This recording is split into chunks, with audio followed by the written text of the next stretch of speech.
Namaste, I am JVN Swarnima, Assistant Professor in Jayoti Vidyapeeth Women's University.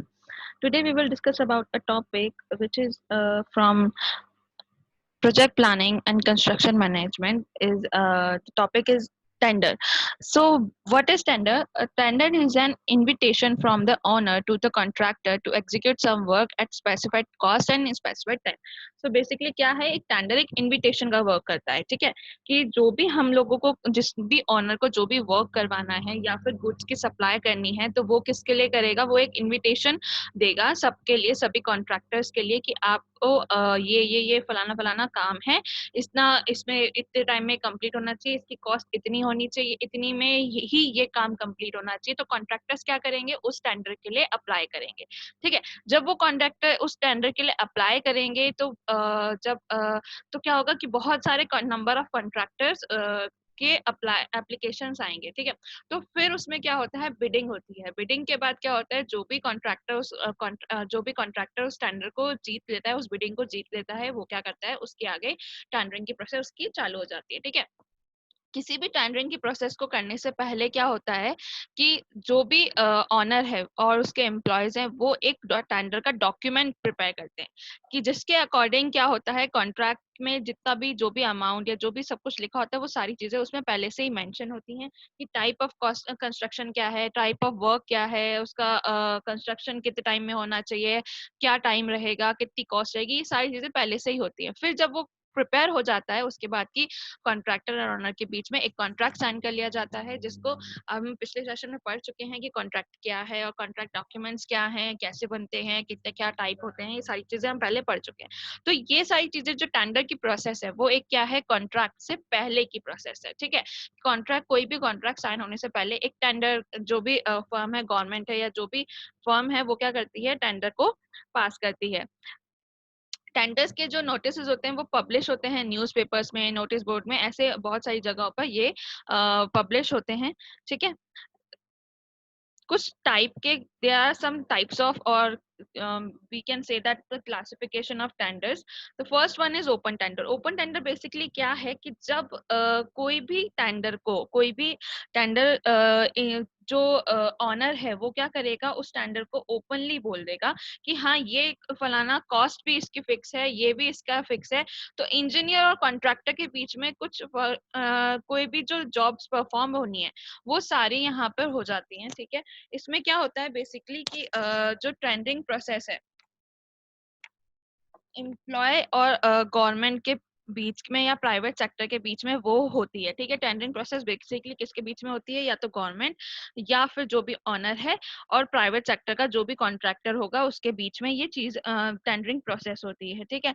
इसमें क्या होता है कि जो भी टेंडर होता है, उसको कहाँ पे दिया जाता है, लोकल न्यूज़पेपर में उसकी डिटेल दी जाती है, उसकी की इंफॉर्मेशन दी जाती है कि प्रपोज वर्क जो भी होने वाला है, उसका इतना, ये सारी डिटेल, जो भी डिटेल है वो भेजी जाती है, ताकि इनवाइट किया जाता है, जो भी कॉन्ट्रैक्टर उसमें पार्टिसिपेट करना चाहता है, वो आ सकता है, ठीक है। इससे इसका मतलब क्या है कि जो भी कॉन्ट्रैक्टर सूटेबल है उस कॉन्ट्रैक्ट को कंप्लीट करने में, वो क्या करता है, आता है और अपने जो भी एप्लीकेशंस हैं, जो भी है, अपने बिड्स को वहां पे ऑफर करके सबमिट करके जाता है, ठीक है। इसका कुछ एडवांटेजेस और डिसएडवांटेज दोनों हैं।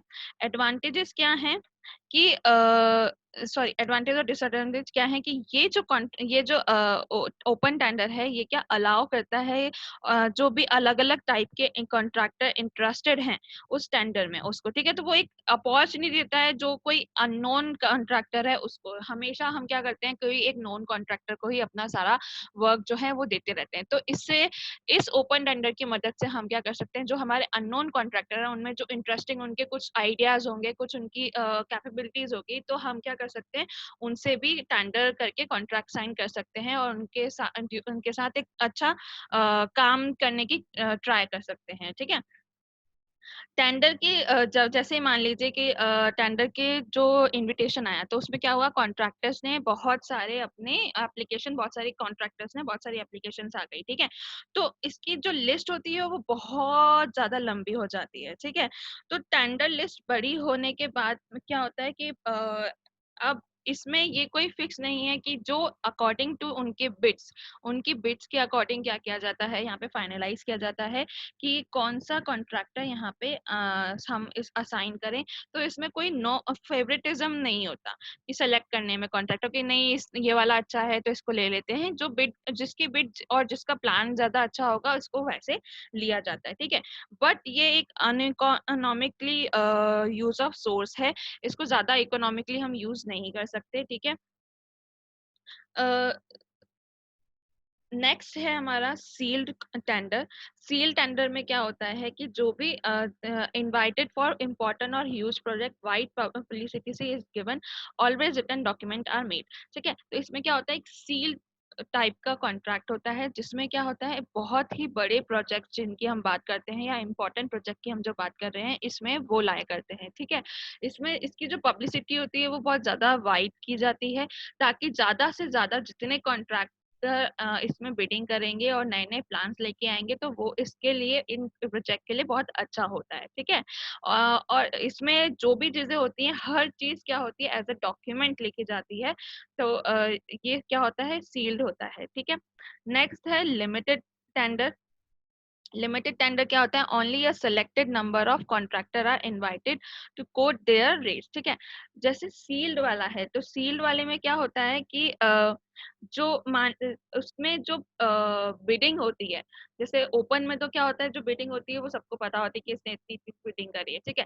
लेकिन जो सील वाले टेंडर में बिडिंग होती है वो सील्ड होती है, वो किसी को बताई नहीं जाती और वो सिर्फ जो फर्म उसको टेंडर को पास कर रही है ये सिर्फ उसके पास जाती है, ठीक है। तो उसके बेसिस पे ही इसको क्या दिया जो भी टेंडर पास होता है ये उसी के बेसिस पे होता है। लिमिटेड टेंडर में क्या होता है कि सिर्फ सेलेक्टेड कॉन्ट्रैक्टर को इनवाइट किया जाता है, ऐसा नहीं होता कि सारे कॉन्ट्रैक्टर्स को इनवाइट किया जाए, सिर्फ सेलेक्टेड कॉन्ट्रैक्टर्स को इनवाइट किया जाता है। उन्हीं को उनके जो भी वर्क है उसके रेट्स दिए जाते हैं और उन्हीं के जो वो बिड करते हैं उसी के बेसिस पे इसको सेलेक्ट किया जाता है, किसी भी कॉन्ट्रैक्टर को सेलेक्ट किया जाता है, ठीक है।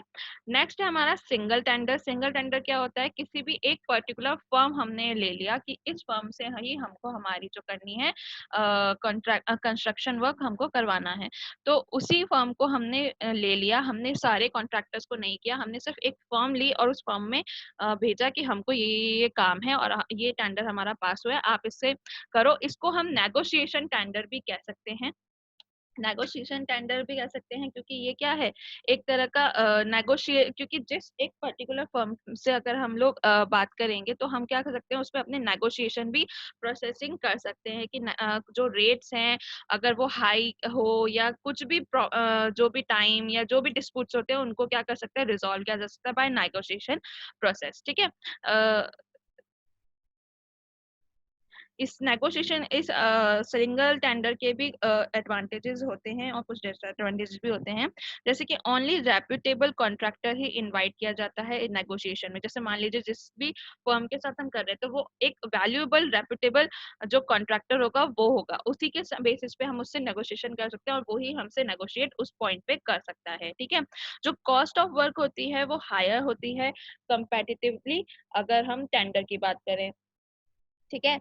और जो कंट्रीब्यूट होता है कॉन्ट्रैक्टर का वो उसके एक्सपर्टीज जितने भी होते हैं वो डिजाइन स्टेज पे वो अपनी बताता रहता है कि कॉन्ट्रैक्टर का कंट्रीब्यूट हर अलग अलग जो भी डिजाइन स्टेज पे उस पे वो अपने एक्सपर्ट कमेंट देता रहता है, ठीक है।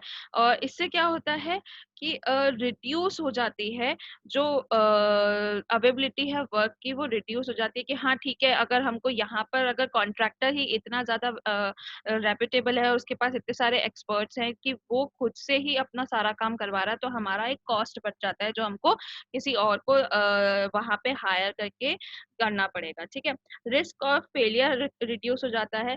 ऐसे ही बहुत सारे पॉइंट्स होते हैं जो हमारे यहाँ पे एडवांटेजेस में काउंट होते हैं, ठीक है। नेक्स्ट है हमारा रेट कॉन्ट्रैक्ट। रेट कॉन्ट्रैक्ट क्या होता है, यूजुअली तब अडॉप्ट किया जाता है जब सप्लाई ऑफ मटेरियल या मशीन टूल्स या प्लांट्स जो भी हैं उनके लिए ये अडॉप्ट किया जाता है, ठीक है।